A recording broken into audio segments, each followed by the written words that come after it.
Orukugamba ono Frank Mutati n'emyaka 8 y'obukuru kandi ogunateekateekwaho kubagwerera David Mpirwa kamutematema obwo hatu lyahirware rukure lyambarra najanja bw'obuhuta nyawo n'umuzago wa azibomu apuriromu ashomiromu ashoma primary ye myaka yaho yashitama yazumbi omukano mushoma ayibire tumurungu gwetebi ayibira amabuzi ayibire ente ayibire shi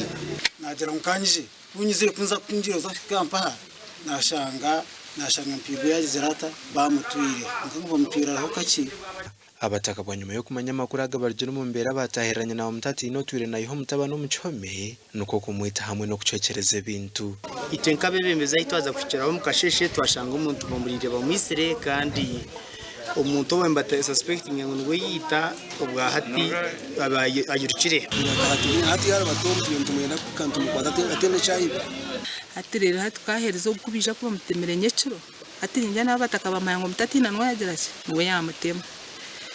nuko kwija kutahera mukadenjana baba bakamukora iki cyo bamukoze polisi yahiko mu mwanya go kureba embereji kandi obwa hati bariyo bahiga Mutatina. It was unfortunate that